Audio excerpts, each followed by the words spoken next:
Blood vessels actually thick wall vessel that takes high pressure blood away from the heart. Capillary, tiny vessel with walls only one cell thick, takes blood close to body cells. Veins, thin wall vessel that takes low pressure blood back to the heart. Thin wall vessel that takes low pressure blood back to the heart. Arteries. Firstly, when blood flows out of the heart, it enters the arteries. Secondly, this blood is at high pressure because it has just been forced out of the heart by contractions of the muscles of the ventricles. Thirdly, arteries need very strong walls to withstand the high pressure of blood flowing through them. And fourthly, the blood does not flow smoothly, it passes through. And fifthly, the arteries have elastic tissues in the walls which can stretch and require bounce back with the force of blood. This helps to make the flow of the blood smoother. The arteries have elastic tissue in their walls which can stretch and require bounce back with the force of blood. This helps them to make the flow of blood smoother. 6. You can feel your arteries stretch and recoil when you feel your pulse in your neck or wrist. Capillaries. Firstly, the capillaries are very small and penetrate to every part of the body. And secondly is that no cells very far away from capillary. Thirdly, the function of the capillaries is to take nutrients, oxygens, and other materials to all the other cells in the body and to take away their waste materials. Fourth, to do this, their walls must be very thin so that substance can get in and out of the capillaries easily. Fifth, walls of the smallest capillary are only one cell thick. So, the structure of capillaries is red blood cell carrying oxygens, capillary, red blood cell no oxygens to veins, and from body cells to body cells from artery. And for the structure of the artery is thick outer wall. Firstly, thick outer wall. Second, small lumen. Third, thick inner layer of muscles. Fourth, elastic fibers. Fifth, smooth lining. So, thick outer wall, thick inner layer, small lumen, elastic fibers, smooth lining.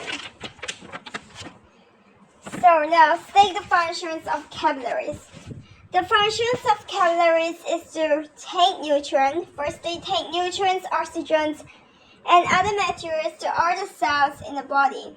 And secondly, take away the waste materials. So, take nutrients, oxygens, and other materials to all the cells in the body, and to take away the waste materials. And now, explain how the structure of capillaries is related to their functions. Firstly, capillaries have very thin walls that are only one cell thick, which is very permeable.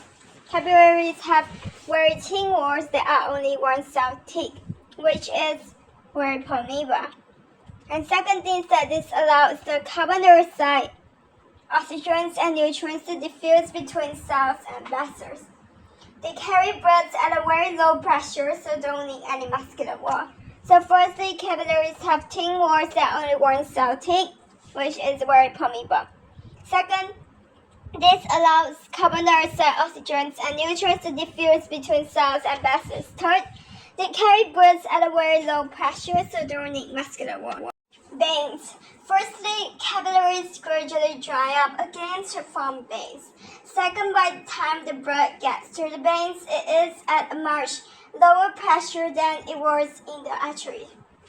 Third, as blood flows more slowly and smoothly than it is in the arteries, there is no need for veins to have such thick, strong, elastic walls. Third, to help keep the blood moving easily through them, lumens of veins is much wider than the lumens of arteries. Fourth, veins have valves in them to stop the blood flowing backwards. Fifth, veins are not needed in the arteries because The pressure produced by the heart keeps blood moving forward through them. 6. Blood is also kept moving in the veins by contractions of muscles around them. The large veins in legs are squeezed by the leg muscle when you walk. This helps to push the blood back to the heart. Now, describe the structure of arteries, veins, and capillaries. Arteries function. Carry blood away from the heart at high pressure. Structural wall, firstly thick and strong. Secondly, containing muscle and elastic tissue.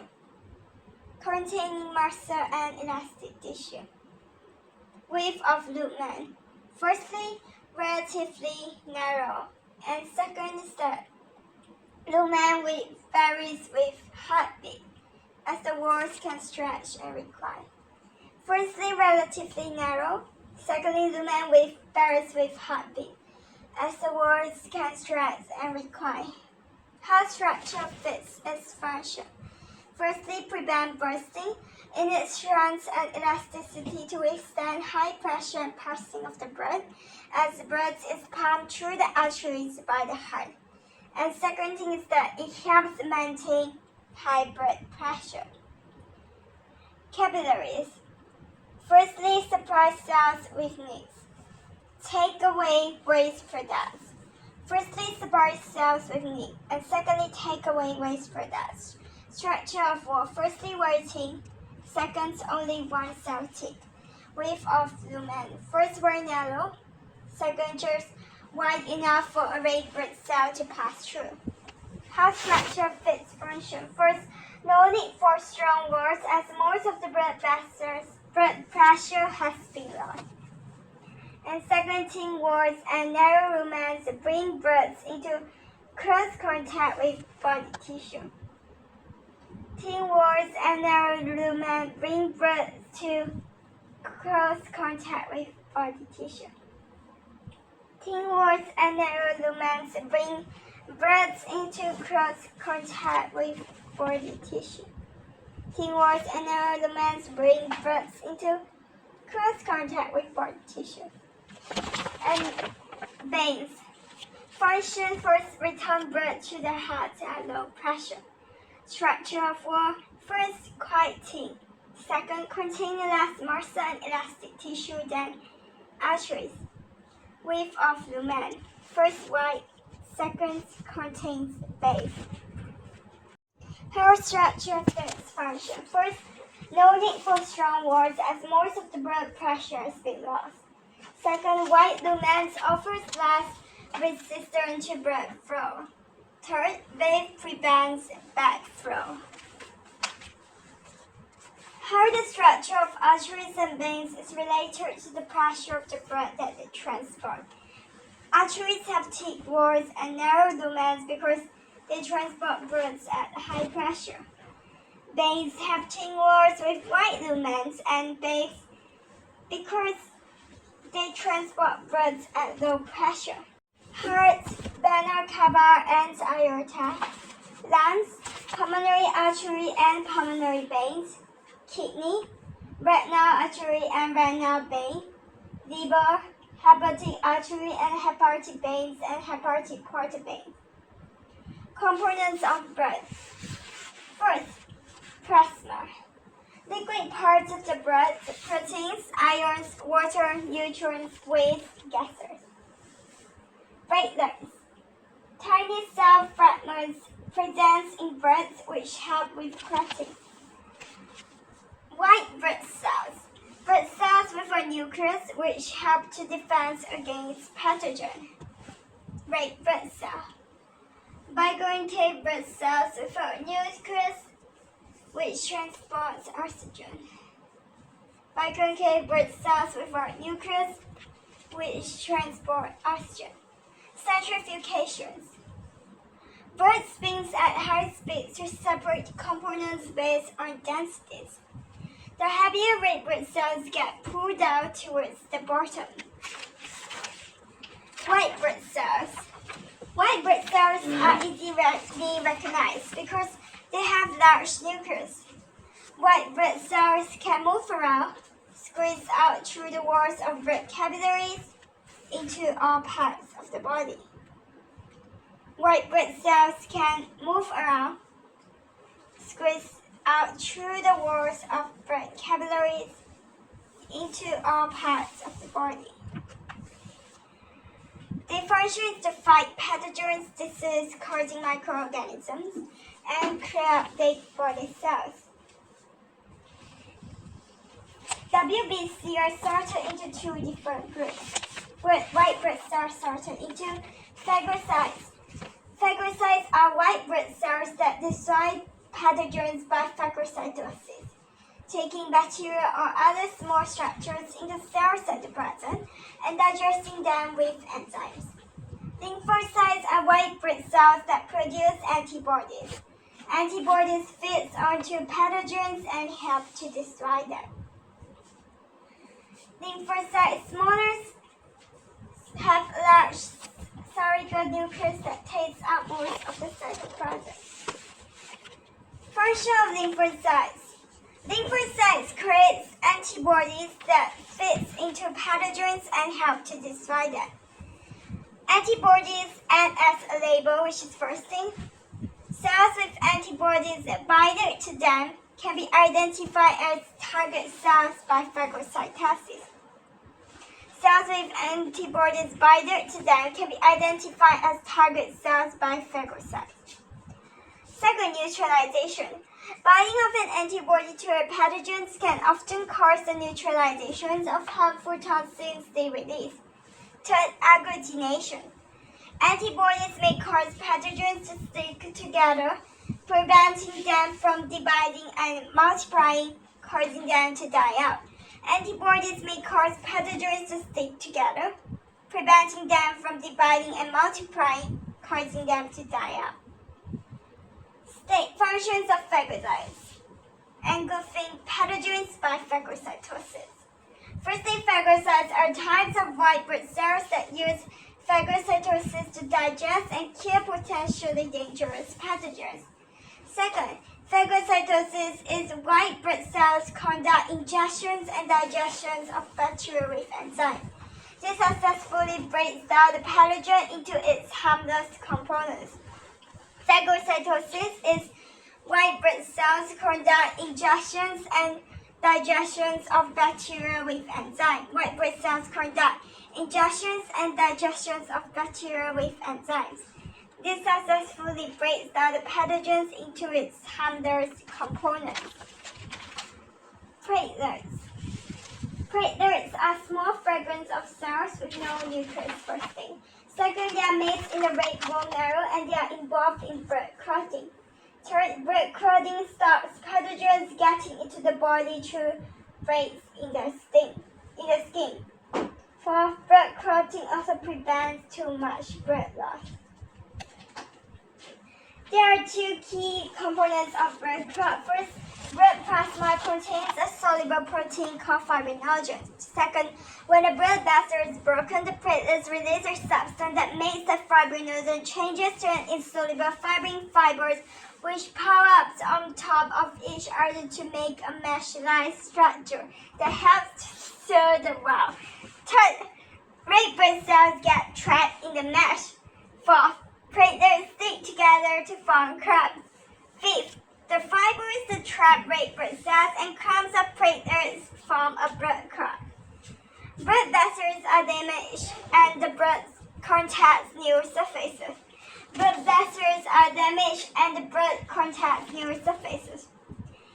A chain reaction occurs which activates blood clotting factors. Platelets become activated. Enzyme catalyzed reactions convert soluble fibrinogens to insoluble fibrin. Insoluble fibrin forms fibers which trap blood cells. Platelets stick together and to surfaces. A blood clot is formed. State the roles of blood clotting. Prevents blood loss. Blood clotting, also called coagulation, is an important process that reduces bleeding when we are injured. Entry of pathogen. limit pathogenic access to the bloodstream when the skin is broken. Process of clotting as the conversion of fibrinogen to fibrin to form a mesh. First, when tissue damage results in bleeding, clotting factors are released from platelets. Two key components of blood clots. First, clotting factors cause platelets to become sticky and adhere to the damaged region to form a solid clot. Second, clotting factor produce trumping of clotting enzyme, catalyze the conversion of the soluble plasma protein fibrinogen into an insoluble fibrous form called fibrin. The fibrin strands form a mesh of fibers around the platelet plant and traps blood cells to form a temporary clot. And moving into plasma. First, consists mainly of water, which dissolves materials and functions as a transport medium. Second, contains electrolytes, minerals that carry charges, which are important for maintaining fluid balance and blood pH.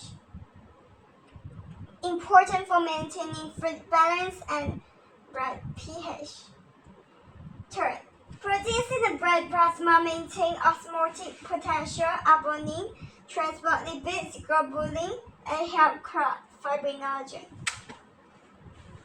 Fourth, blood plasma also functions to transport various materials needed by the body and waste produced by body cells. Functions of following components of blood. Red blood cells in transporting oxygen, including the role of hemoglobin. First, red blood cells contain a pigment called hemoglobin, which is responsible for the red color of the blood. Second, hemoglobin can bind with oxygen and carbon dioxide and transport them across the body. Third, hemoglobin carries oxygen from the lungs to all parts of the body and carbon dioxide from all parts of the body to the lungs. Carries oxygen from lungs to all parts of body, carbon dioxide from all parts of body to lungs. White blood cells in phagocytosis and antibody production. Phagocytosis is phagocytes digest and kill potentially dangerous pathogens. Antibody production, lymphocytes produce antibodies that label, neutralize, and agglutinate pathogens. Platelets in clotting. Platelets are small disc-shaped cell fragments that involve in blood clotting. Plasma in transport of blood cells, ions, nutrients, urea, hormones, and carbon dioxide. Plasma is the solutions that carries blood cells and other solids around the body. Plasma takes red blood cells close to respiring tissue to supply them with oxygen. It takes carbon dioxide from the respiring tissue into the lungs. Plasma dissolves protein, soluble nutrients, hormones, and carbon dioxide. Plasma carries nutrients from the sites of production to the sites of usage or storage and transports hormone to the target's organs.